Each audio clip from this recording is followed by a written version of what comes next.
우리 옆 사람에게 인사할까요? 성령 충만하십시오.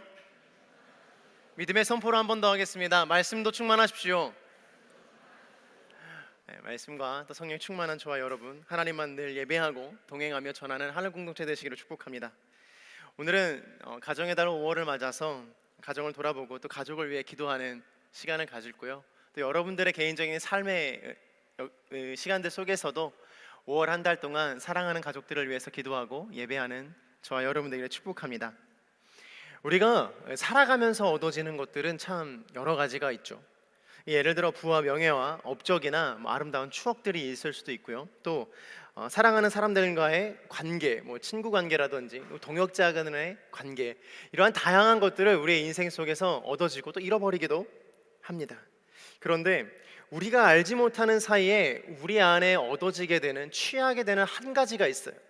그것이 무엇이냐면요, 바로 성품입니다. 성품. 우리말에서 성품이라는 기본적으로 사람의 성질이나 됨됨이를 이야기하거든요. 영어 단어에서의 캐릭터는 헬라어 카락테스라는 뜻에서 유래했습니다. 이 카락테스는요, 자국이나 특징을 의미하거든요. 한마디로 성품이란 그 사람이 살아온 삶의 자국이자 그 사람을 설명해주는 독특한 특징이라고 말할 수 있는 것이죠. 사람들이 흔히들 그 사람의 얼굴을 보면 어떠한 삶을 살아온지 왔는지 알 수 있다고 이야기를 해요. 그러니까 얼굴의 표정이나 삶의 모습들이 얼굴에 이렇게 담겨져 있는 것이죠. 조금 제가 쑥스럽기는 하지만 제가 사진을 한번 이렇게 만들어 봤어요. 제 사진인데요. 한번 띄워줘 주시겠어요? 뒤에 제 자리인데요, 사람이 없을 때 이렇게 급하게 찰칵 찍었어요. 찍고 나서 보니까 앞에 사람이 있더라고요. 최대형 목사님이 계셔가지고 약간 당황했는데, 약간 뭐 하는 거야? 약간 사무실에서 약간 이런 눈초리를 받았어요.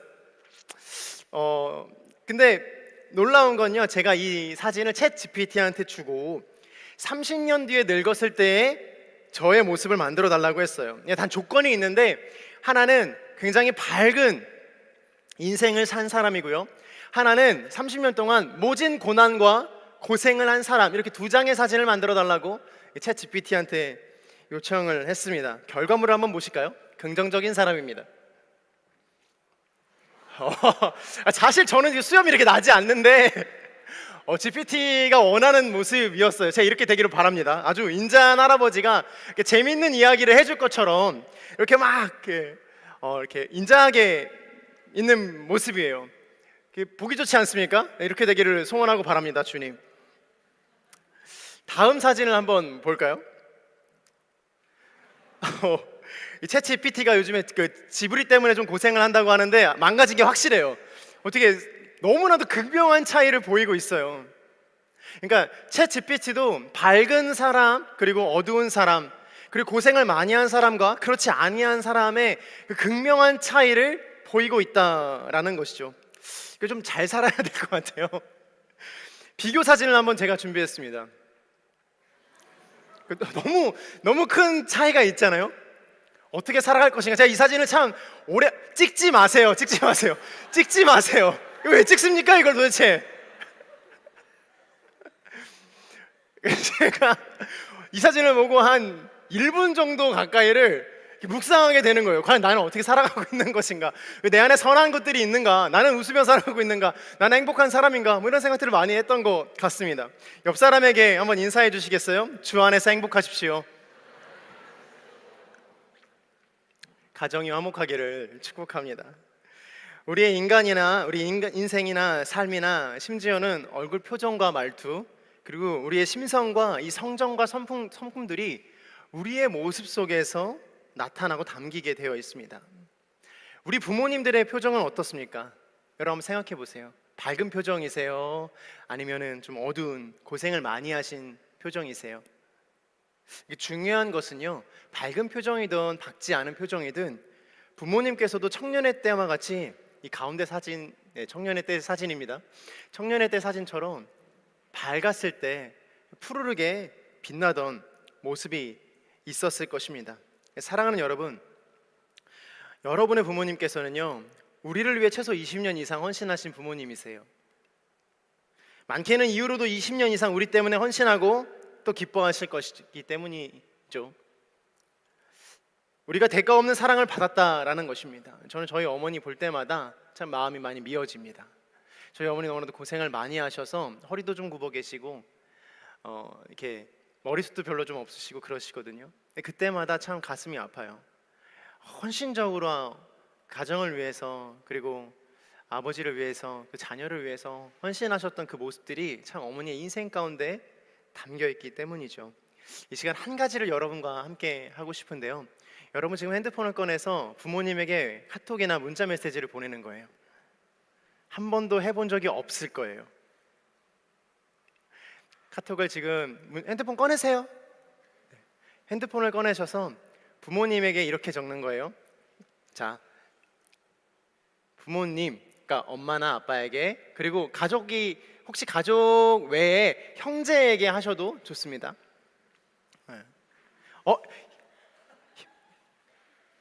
형제를 꼭 하는 건 아니에요. 부모님이 더 우선입니다. 네. 엄마 아빠 사랑합니다. 지금까지 낳아주시고 길러주셔서 감사합니다.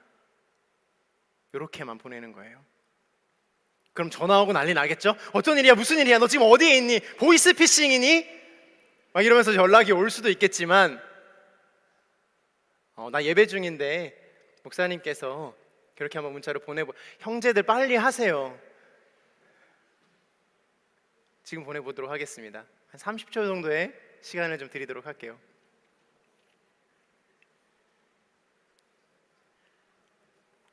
왜 안 합니까? 네, 핸드폰 충전하고 있답니다. 좋은 변명이었어요. 부모님에게 진심을 담은 사랑의 고백을 한번 해보도록 하겠습니다.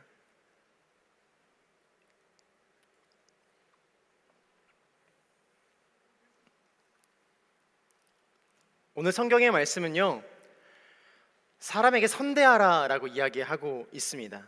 오늘 말씀 12절 상반절의 말씀을 함께 봉독해 볼까요? 12절 상반절입니다. 시작. 그러므로 모든 일에 너희가 대접받고 싶은 대로 남을 대접하라 라고 기록하고 있죠. 성경에서 유명한 말이 아닐까 싶습니다. 우리가 참 잘 알고 있는 말씀 중에 하나예요. 그러나 세상은요, 되는 대로 살아라, 혹은 받은 대로 돌려줘라, 받은 만큼 복수해라 라고 이야기를 합니다. 심지어 호의가 계속되면 걸린 줄 안다 라는 유명한 영화의 대사처럼 배려가 잊혀지고 사랑이 잊혀지는 그런 세상 속에서 어쩌면 우리는 살아가고 있는 줄도 모르겠어요. 그러나 우리들은 그런 세상 속에서 언제 감동하는가? 사람이 사람답게 살아갈 때, 그리고 그 안에서 사랑과 배려가 보일 때 우리의 마음이 움직이는 것을 여러분 모두가 느끼셨을 거예요. 눈물이 나기도 하고 추억에 잠기기도 하고 또 미래를 묵상하고 생각하기도 합니다. 갈라디아서 6장 9절의 말씀은 우리가 선을 행하되 낙심하지 말지니 포기하지 아니하면 때가 될 때 거두리라 라고 말씀하고 있고요. 로마서 12장 21절에서는 악에 지지 말고 선으로 악을 이기라 라고 이야기하고 있습니다. 오늘 함께 본 마태복음 7장 12절의 말씀은 성경의 황금률이라고 하는 구절 중에 하나예요. 황금의 계명이라는 뜻인데 성경에서 너무나 중요한 가르침 중 하나다라는 것이죠. 대접을 받고 싶은 대로 남을 대접하라라는 것은요, 단순히 나라는 존재가 대접을 받기 위해서 혹은 배려를 받기 위해서 다른 사람을 배려하라라는 그런 설명이나 방법을 이야기하고 있는 것이 아닙니다. 그러니까 우리에게 요구되는 예수님의 가르침은 다른 사람을 배려하고 사랑으로 품으라라는 이 가르침인데, 우리가 매번 실패한다라는 거예요. 사람을 사랑한다라는 것이 어디 쉽습니까? 여러분 문자 다 보내셨어요? 할렐루야. 네, 축복합니다. 문자 메시지 보내는 거 하나도 너무나도 어려운 일이에요. 왜 그랬겠습니까? 그게 왜 어렵습니까? 여태까지 한 번도 부모님에게 사랑한다는 말을 해본 적이 별로 없기 때문 아니겠습니까? 특히 형제들, 저를 비롯하여 반성하게 되기를 축복합니다. 저도 너무나도 그런 거 너무 낯간지러워요. 죽을 것 같아요. 근데 제가 조금 나이가 들어 보니까 부모님이 돌아가실 때쯤 이제 나이가 되어 보니까 하루라도 빨리 부모님을 사랑하고 부모님 앞에 사랑 고백을 해드는 게 얼마나 큰 감사의 일인지 깨닫게 되는 것이에요. 가족을 사랑하는 것은 참 어려운 일입니다. 가까이에 있으나 먼 사람들이고 나의 허물로 인한 연약함을 쉽게 내비치는 존재들이죠. 가정 상담학에서는 감정의 쓰레기통이라고 불러요. 그러니까 가정 안에 쓰레기통 하나가 크게 있는 거예요. 그래서 밖에서 내가 막 여기저기 긁히고 온 그 페이퍼들을 쫙 뜯어가지고 집안에 있는 감정의 쓰레기통이라는 곳에 구겨서 던져버리는 거죠. 엄마에게 던지고 아빠에게 던지고 내 형제와 자매에게 그냥 편하게 던져버리는 거예요. 우리의 가정이 감정의 쓰레기통이 되지는 않았나 하는 생각도 듭니다. 일상생활을 하는 중에서도 사랑을 실천하는 것은 쉽지 않은 일입니다. 회사의 동료들이나 학우들이나 심지어 길거리에서 마주치는 그냥 지나가는 사람들에게도 따뜻한 마음을 전하거나 친절을 베푸는 일이 너무나도 어려운 시대가 되어버렸죠. 사랑하는 여러분, 서로 사랑하라라는 말씀을 주신 예수님은 어떤 분이셨습니까? 만약에 여러분 생각하시기에 예수님 본인께서도 이 사랑하라라는 이 말을 못 지키시는 분이라면 여러분 어떠셨을 것 같으세요? 그러니까 예수님이 말로만 계속 말씀하시는 거예요. 베드로가 예수님이 3번 부인했잖아요. 근데 예수님이 그거에 계속 이렇게 꽂히신 거예요. 다시 부활하셔 나타나서 베드로 만났는데도 이렇게 쳐다보고 계시는 거예요. 베드로 왜 그랬어? 그때 왜 그랬냐고. 아니 그거 말고, 제가 말이 헛나왔는데요. 아니 너의 진짜 이유를 말해봐. 너 마음의 중심에 어떤 생각이 있었어? 그거 아닌 것 같은데 똑바로 얘기해보렴. 계속 이런 식으로 베드로에게 코치코치 깨물으면서 사랑을 실천하지 않으시는 분이 만약 예수님이셨다면 여러분들은 과연 예수님 잘 믿으실 수 있으실 것 같으세요?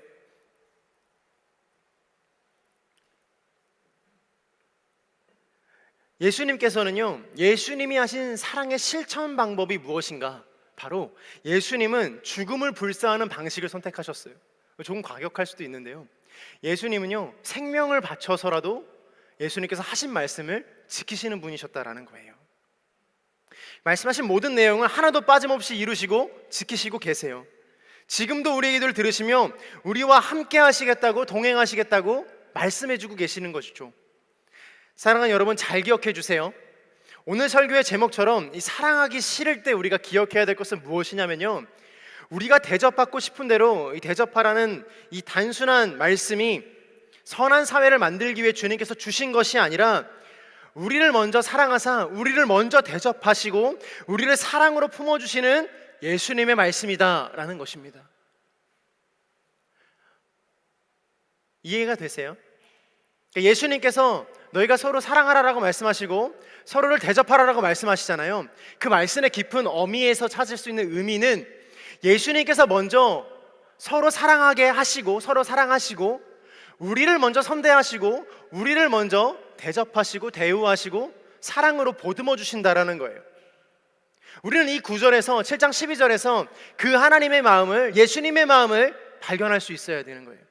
그냥 예수님이 성경의 권위에서 군림하시면서 야 너네 서로 사랑하라고, 미워하지 말고 서로를 욕되게 하지 말고 서로를 손가락질 말고 제발 사랑해 라고 멀찌감치 떨어져서 말씀하시는 것이 아니라 내가 너를 사랑한 것 같이 너희도 제발 사랑하라 라고 말씀하시는 성경의 구절처럼 우리를 먼저 선대하시는 하나님을 발견할 수 있어야 된다는 것이죠. 이 말씀이 사람과 사람 사이에 적용이 되는 거지만 하나님과 우리의 사이에도 적용이 되어야 됩니다. 대접받고 싶다면 대접하라. 사랑하는 여러분, 하나님께 기도응답 받고 싶으십니까? 하나님을 하나님으로 대접하게 되기를 축복합니다. 하나님 앞에 성령 받고 싶으십니까? 하나님을 하나님답게 올려드리는 저와 여러분 되기를 축복합니다. 우리의 인생 속에서 하나님을 왕으로 모실 때 하나님께서 우리의 인생 가운데 그의 백성에 걸맞는 하나님의 사람으로 살아갈 수 있도록 해주신다라는 거예요. 이게 성경의 황금률과 같은 거예요. 이게 성경의 놀라운 진리와도 같은 거예요. 나는 하나님 앞에 아무것도 하지 않으면서 하나님께 받기를 원한다? 불가능한 일이죠. 애초에 그런 구절이나 그런 원리는 없습니다. 물론 하나님께서는 뒤에도 살펴보겠지만 우리에게 아낌없이 주시는 분이세요. 우리를 너무나도 끔찍이 사랑하시죠. 옆 사람 한번 보시겠어요? 사랑할 만합니까? 요즘 사랑할 만합니까? 좀 괜찮습니까? 스스로 고개 끄덕이는 사람은 도대체 뭐예요? 우리는 우리의 모습만 봐도 우리가 서로 사랑할 만한 사람인가에 대한 의심을 던질 수밖에 없어요. 더욱이 그 사람 좀 깊이 알면 어떻게 됩니까? 이 사람 이런 모습도 있었네. 좀 실망스러운데? 이렇게 얘기할 거예요. 그러나 하나님께서는 그러지 아니하시고 단순히 그냥 우리를 향한 하나님의 마음을 우리가 받아 누리기만을 받기를 원하는 마음으로 그저 그냥 하늘에 계시는 것이 아니라 적극적으로 우리를 사랑하시고 적극적으로 우리에게 달려오신다라는 거예요.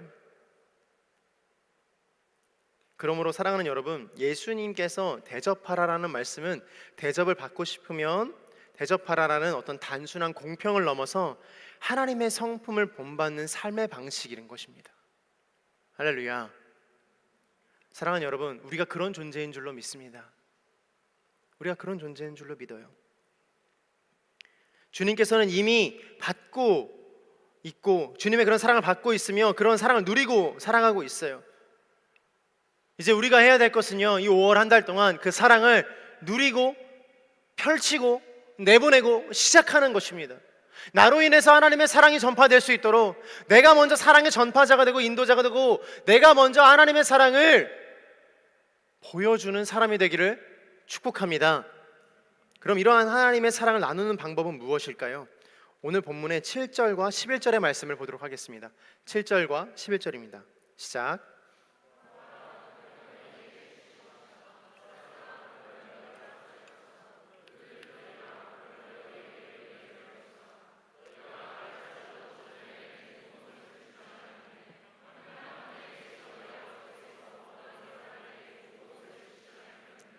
아멘.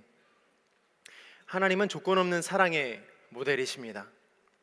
이 본문에서 구하라 그러면 주실 것이요, 찾으라 찾을 것이요, 두드리라 그럼 열릴 것이다 라고 말씀하세요. 그리고 심지어 우리가 악한 자녀라 할지라도 좋은 것을 주신다 라고 이야기하고 있습니다. 보통 이 말씀은요, 기도를 끝까지 하라는 성경의 가르침으로 많이들 이해하고 있습니다. 영적인 끈기를 통해 주님의 도우심과 주님의 이 성품과 비전들을 발견하라라는 것이죠. 근데 그렇다면 우리는 기도를 하면서 무엇을 간구해야 되는가, 무엇을 구해야 하는가에 대해서 살펴보기를 원합니다. 왜 7절부터 11절까지 간절하게 구하면 주실 것이다 라는 말씀을 하시면서 이 12절에 바로 맞물리는 이 구절의 시작이 그러므로 라고 시작할까요? 12절 말씀 한번 띄워주시겠어요? 7절부터 11절까지의 말씀은 계속 기도하고 간구하라 라고 이야기하면서 너에게 주겠다 라고 말씀을 하세요. 근데 12절의 시작이 그러므로예요. 그러므로 예를 들어 너가 열심히 하면 어떻게 주겠다, 어떻게 알려주겠다 이런 구절이 아니라 내가 대접받고 싶은 만큼 남을 대접하라 라고 약간 생뚱맞은 답변을 주고 계시고 있다라는 거예요. 태국의 영상 광고가 하나 있는데 이 광고를 하나 보도록 하겠습니다.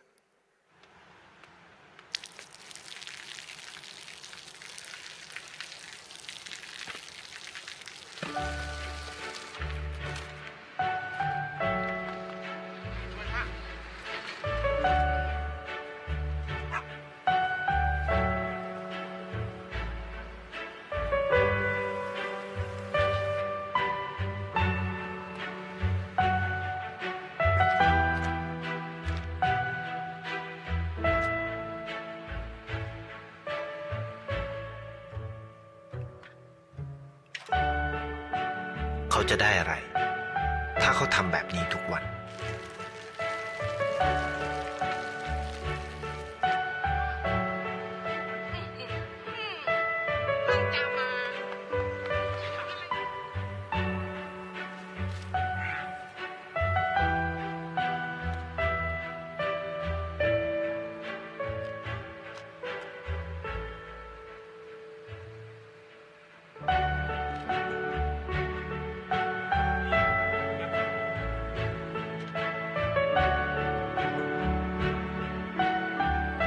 เขาจะไม่ได้อะไรเลย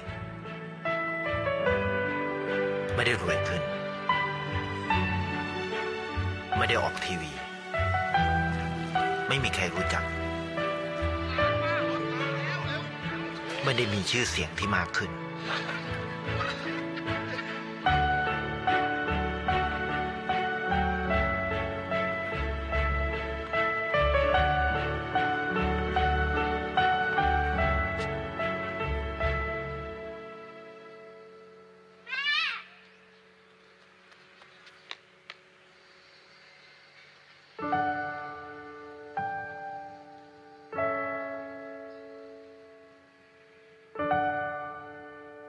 เพราะสิ่งที่เขาได้คือได้แค่ความรู้สึก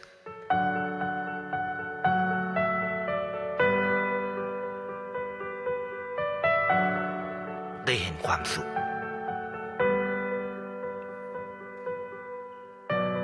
ได้เข้าใจ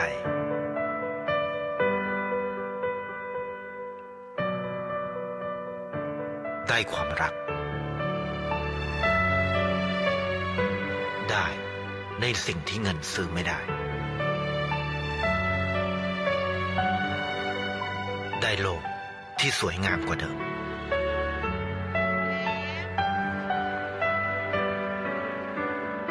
ในชีวิตคุณอะไรคือสิ่งที่คุณต้องการมากที่สุด 네. 이 영상에서 보는 것처럼 우리가 구해야 될 것은요, 바로 조건 없이 주는 사랑이다라는 거예요. 무슨 말인가 하면 선대하는 것, 그리고 우리가 하나님 앞에서 정말로 구하고 두드리고 찾고 찾아야 되는 것은 무엇이냐면, 대접받고 싶으면 대접하라라는 주님의 그 놀라운 섭리 안에서 내가 너희를 대접한 것 같이 다른 사람도 너를 대접하라라는 것이 그 마음을, 그 하나님의 마음을 전할 수 있는 그 마음을 구하고, 그 전할 수 있는 마음을 통해서 하나님의 마음을 전하기를 원하시는 하나님의 음성에 귀 기울이라는 것이죠. 개인이 원하고 바라는 것을 구하는 것이 아니라 하나님의 마음으로 하나님이 사랑하는 사람들의 그 사랑을 느끼고 누릴 수 있도록 구하라라고 말씀하시는 것입니다. 처음에 우리가 살펴봤던 것처럼 사람의 인생에는 인품이라는 것, 성품이라는 것이 담겨 있기 마련이에요. 우리가 사람의 얼굴을 보면 그가 어떻게 살아왔는지에 대해서 발견할 수 있다라고 이야기했잖아요. 우리의 부모님이나 내가 친한 사람들이나 많은 사람들을 보면 그렇게 알 수 있다라고 우리가 유추할 수 있어요. 그것들이 뭐 과학적 증거들이나 이런 것들은 아니지만 그의 삶을 보면, 그의 얼굴을 보면 그의 삶을 볼 수 있는 것이죠. 주님께서 대접하라라는 그 음성 속에는, 그리고 그 앞부분 무엇을 대접하고 어떻게 찾아야 하는가에 대한 그 질문은 바로 다른 사람들, 나 외의 다른 사람들, 가족이라든지 나와 마주치는 수많은 사람들에게 하나님의 사랑과 하나님의 마음을 전할 수 있는 것들을 구하고 찾고 두드려야 한다라는 것이죠. 사랑하는 여러분, 사랑이 뭘까요? 여러분 다 사랑하세요? 사랑한다라는 것, 가슴이 뛰고 막 눈에 눈물이 막 그렁그렁 맺히고, 뭐 때로는 막 정신이 어디에 팔려서 내가 누구를 사랑하는지조차 모를 만큼 어떤 푹 빠져 있는 것을 의미합니까? 남녀 간의 사랑만 사랑인 것입니까? 그렇지 않습니다. 사랑은 현실의 어려움과 갈등, 불안 속에서도, 그리고 두려움 속에서도 하나님의 위대하심을 믿고 견디는 것이에요. 사랑은 두근거리는 것이 아니라 오히려 불안과 갈등과 어려움 속에서 하나님의 위대하심을 믿고 견디는 것이죠. 무엇을 견디나요? 지금 느끼고 있는 이 불안을 견디는 것입니다. 지금 내가 경험하고 있는 이 현실이 끝이 아니다라고 선포하며 하나님의 선하심을 믿고 현실의 두려움과 불안과 갈등을 감내하는 것이죠. 그런데 이런 일들을 하다 보면 우리의 마음 가운데 생기는 한 가지가 있어요. 바로 조건이에요. 오늘 설교의 제목이 사랑하기 싫을 때잖아요. 부모님도 사랑하기 싫고 내가 사랑했었던 모든 것도 다 귀찮고, 그 사랑하기 싫을 때 우리의 마음 가운데 왜 싫은가에 대한 질문의 답변이 바로 조건이라는 거예요. 조건이라는 단어가 우리의 마음 가운데 찾아온다라는 거예요. 내가 이만큼이나 했는데, 혹은 나에게 해준 것도 없으면서 라는 말들이 막 생기기 시작해요. 가족 안에서도 서로에게 조건을 챙기기, 조건을 내세우기 시작합니다. 사랑하기 위한 조건들이 필요하다라는 것이죠. 그래서 사랑의 반대편에 있는 것은 미움이 아니라 조건인 거예요. 미워하는 마음이 아니라 조건을 찾는 마음이 사랑의 반대편에 있는 거예요. 오늘 본문에 이야기하는 마태복음 7장 7절에서 12절까지의 그 본문에 구하라 그럼 찾을 것이요, 찾으라 그럼 찾을 것이요, 두드리라 그럼 열릴 것이다라는 그 구하고자 하는 마음, 그러므로 너희의 지금 맞이하는 모든 사람들을 대접하고 대접하라 라는 그 주님의 음성, 무엇을 찾고 무엇을 구하고 무엇을 두드리시겠습니까? 주님께서 우리에게 먼저 찾아오셔서 우리의 마음을 두드려 주셨고, 주님께서 우리의 마음을 먼저 만져주셨고 사랑해 주셨던 것처럼 우리가 무엇을 구하고 찾고 두드릴 것인가에 대한 여러분들의 마음의 방편들을 잘 세우게 되기를 축복합니다. 내가 너무나도 조건적이지는 않았나, 내가 가족을 사랑하고 사랑하는 사람들을 사랑하는 것이 너무나도 나의 조건적이지 않았나, 내 마음이 괜찮았을 때만 사랑하지는 않았나, 내가 무엇인가 받았을 때만 사랑을 느끼지 않았나, 헌신을 받았을 때, 선물을 받았을 때, 그러할 때만 내가 사랑을 찾지 않았는가. 대접받고 싶으면 대접해라, 내가 너희를 대접한 것처럼. 그러한 마음으로 구하고 찾고 두드려라. 설령 너희가 악할지라도 너희에게 좋은 것을 주시는 주님께서 계심으로 많은 사람들로 하여금 하나님의 사랑으로 돌아오게 하고, 그 사람들로 하여금 하나님의 나라를 경험하게 하라 라는 주님의 깊은 뜻이 이 본문 가운데 있는 것입니다. 누군가를 조건 없이 돕고 사랑한다라는 것은 하나님의 나라의 의사와도 같은 거예요. 하나님, 그 사람이 하나님을 발견할 수 있도록, 계속해서 하나님의 뜻대로 살아갈 수 있도록 마음을 치료해 주는 것이죠. 우리의 사랑은 조건 없는 사랑이 되어야 됩니다. 우리가 사랑에 지친 이유는요, 우리가 너무나도 많은 조건들을 찾아서예요. 구해야 할 것도 바라는 것도 너무나도 많았기 때문이죠. 단순히 우리가 이 구절을 붙잡으면서 주님께서 구하면 주신대 라고 하며 주님 앞에 매달리며 나를 채우는 것이 아니라, 다른 사람, 다른 부모님, 나의 부모님, 가족들, 그리고 가까이에 있는 사람들의 이 공허한 마음을 놓고 기도하게 되기를 축복합니다.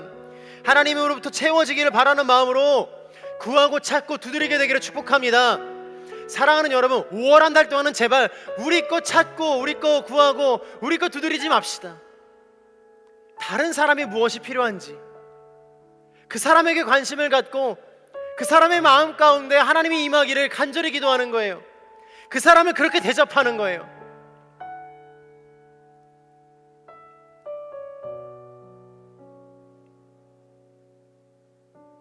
서로를 선대하며 사랑하며 서로를 대접하기를 마다하지 않게 되기를 축복합니다. 사단은요, 우리의 관계 안에서 그 사랑의 것들을 끊으려고 해요. 이 공간을 나가면요, 저도 그럴 건데 온갖 고민들과 생각들이 또 우리를 붙잡아요. 지금은 하나님 앞에 예배하고 있으니까 우리가 조금 우리의 생각들이 정리되는 것 같지만 발판을 딛고 다시 세상으로 나가기 시작하면 우리는 여전히 너무나도 연약한 존재로 바뀌어버려요. 근데 사랑하는 여러분, 우리 이걸 놓고 기도합시다. 한 달 동안, 5월 한 달 동안 우리가 사랑하는 가족들을 위해서, 그리고 사랑하는 우리 동역자와 학우들과, 그리고 여기에 있는 하늘 공동체 각 지체들을 위해서 나를 위해 기도하는 것이 아니라 정말 내 주변에 있는 하나님의 사람들을 위해서, 주님이 나를 대접했듯이 나도 그 사람들을 대접하는 귀하고 복된 저와 여러분이 되기를 축복합니다. 사랑하는 여러분, 여러분들의 영혼이 낙심되어 있고 낭망되어 있고 주님께 응답을 받지 못하는 그러한, 주님께 버려진 것과 같은 그런 느낌 받으실 때가 있으십니까? 또 그리고 자신이 그런 사람이라고 생각하십니까? 제가 목회자가 이렇게 약속하는 거 좋지 않은데 안 지켜주면 어떡해요? 주면 어떡해요? 근데 저는 확신해요. 이건 정말 확신하는데, 나의 영혼이 언제 회복되는가? 다른 사람이 나의 기도로 말미암아 회복되는 것을 바라봤을 때 당신의 영혼도 회복될 것입니다. 내가 이 사람을 위해서 전심으로 기도했는데 이 사람이 주님을 만나는 거예요. 내가 이 사람을 놓고 전심으로 기도했는데 이 사람이 하나님의 사랑을 알았다라고 이야기하는 거예요. 내가 이 사람을 위해서 전심으로 내 것을 다 내어주면서 이 사람 정말로 사랑했더니 이 사람이 낙심 가운데서 소망을 얻고 하나님의 사람으로 변화되는 것을 복도하는 거예요. 근데 내 기도는 하나도 하지도 않았는데 이 사람이 살아있는 것만 봐도 막 눈물이 줄줄줄줄 흐를 거예요. 5월 한 달이 나를 향한 하나님의 사랑을 확인하는 것보다 이 사람을 향한, 다른 사람을 향한, 우리 가정을 향한, 우리 부모님을 향한 하나님의 사랑을 확인하는 귀하고 복된 저와 여러분 되시기를 진심으로 또 간절히 축복합니다. 이 시간 같이 한번 기도하십시다. 이 시간 한번 같이 기도할 때 우리 가정을 놓고 기도하십시다. 이 시간 가정을 놓고 기도할 때 하나님, 우리 가정을 주님 손에 맡겨드립니다. 우리 가정 가운데 아픔과 슬픔이 있고 깨어진 상처들이 있지만 여전히 그 안에서 하나님의 사랑과 하나님의 마음을 느낄 수 있게 하여 주시고, 무너졌던 모든 것들이 다시금 회복되는 은혜를 경험하게 하여 주옵소서. 우리 함께 기도하며 나아가도록 하겠습니다. 기도하겠습니다. 살아계신 하나님 감사합니다.